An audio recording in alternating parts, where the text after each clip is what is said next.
share with you is this. I was telling someone last week, because I had the privilege of going back to Patterson for a week for the school in December. And to me, I told others that if anybody had any doubt that this is God's organization, they need to come back and tour and go through the different facilities, whether it be in Brooklyn, Wallkill, or Patterson, to see how it operates.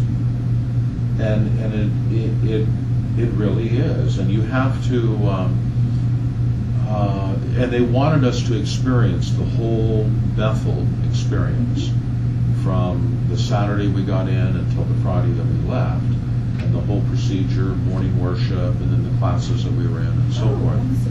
Yeah, it was a life. I call it a life-altering experience for me, for this old man.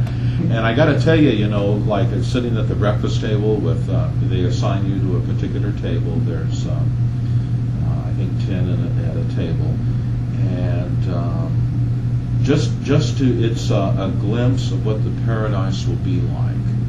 Because if it wasn't for television and newspapers, you would have no idea as to what was going on, because you were so separate from everything. In fact, we didn't even turn on the TV till the last day because we just wanted to see if it worked, and it did. They have, the TV and the internet and all of that. But it's hard enough with the truth to make it and to be able to deal with life and all of the different complexities and difficulties and so forth. There are a lot of people out there with a lot of different ideas, and I think one thing that you might want to think about, you had left that there on Friday. I didn't know anything about it, but I was here Saturday. And then when Kevin and I got it this morning, Kevin said, well, should we still go over? And I said, well, I think they left this here so that we don't go and bother them anymore. No, we thought you were coming back because of that. That's funny. That we didn't know. Yeah. So that's, to me, it's God's Spirit. To me, it's Jehovah's Spirit with the opportunity to talk and visit with you again, that the opportunity is there. But it's only if you want that. And it's not going to be forced on you or pressured or anything. But there's you can go on the internet, you can go, my brother read a lot of the books.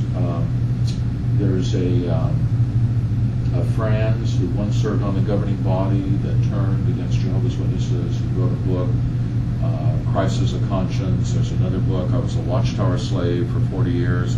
I don't know why, you can leave Bethel any time. He wasn't a slave for 40 years. But I mean, there's all this other material. When you punch in on the internet, all these different sites. One person's story of having pie with Fred Franz when he went with his conscience and to talk about the book and all of that. There's sites on there for those that have been supposedly molested and not dealt with by the perpetrators and so forth. So the list goes on and on and on. But you see, if you're a teller in the bank, you don't study counterfeit money, you study true money, because you can instantly recognize counterfeit money. Well, we shouldn't be able to be stumbled by those things if we have true faith. Well, if you find that you are stumbled by things, then you need to readjust your thinking. Well, and you need to analyze why am I? Because if I had heard that from Jesus, would I have continued with him, or would I have walked away? See, how was it that Judas could give up his relationship with Jesus for 30 pieces of silver? But when you go back and you analyze and study about Judas, he always had a little bit of a problem, an issue with money. He held it in an inappropriate way. And he couldn't get his balance on it. He was given a lot of time to do it. And then when he did get the 30 pieces, that still didn't give him what he was looking for. It still didn't give him what he was looking for. And all I can tell you is this. I work for the court, and for years I worked in an office on Fulton Street where it's a self-help center, and they deal with free legal services. And I worked with a lot of kids, and there were times I'd go out in the waiting room and somebody would say, oh, here's a young one that had left the truth a number of years ago, and now they're there with a number of babies and they need help.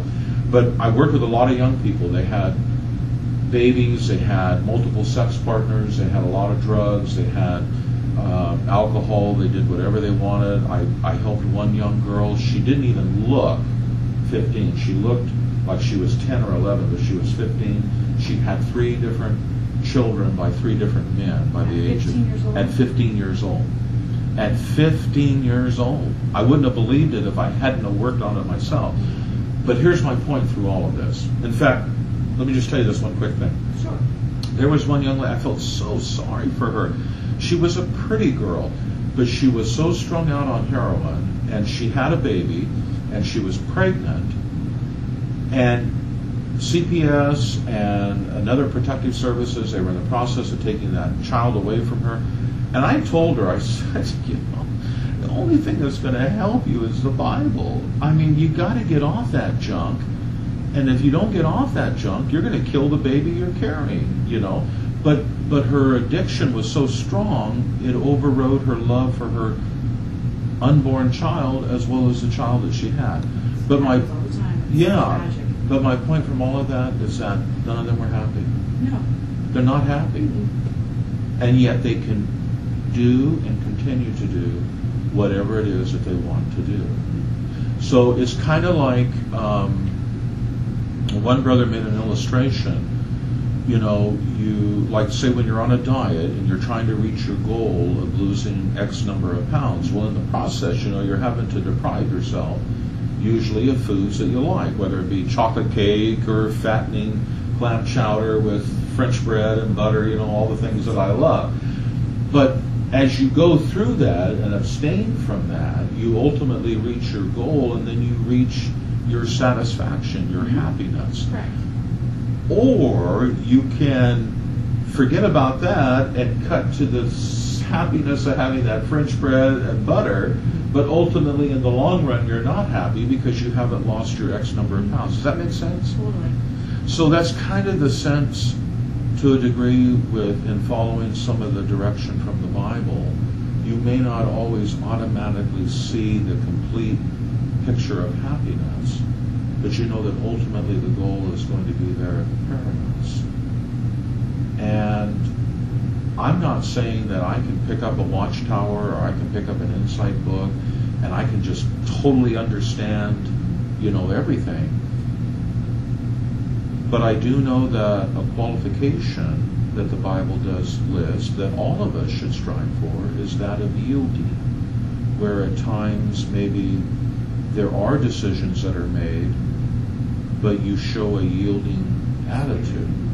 But but I don't feel that I'm a robot.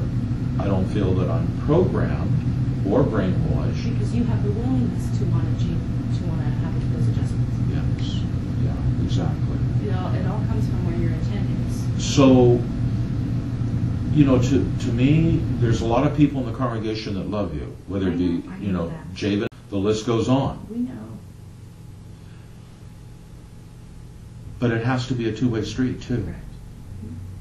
Because part of the deal in being one of Jehovah's Witnesses, when Kevin and I go to the meeting this afternoon, we can't just walk to our seat, sit down, and sit there. Mm-hmm. We have to go and ask other ones that are there, how are you doing? Mm-hmm. What can I do to help? But that's your joy. That's your gift that you give, and that's the way that you. And Jesus said, "There's no greater happiness than there is in giving." Mm-hmm.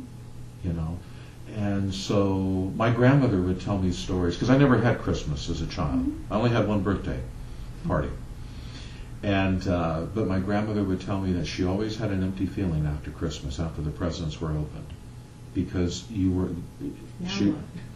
She was always looking for something, you know.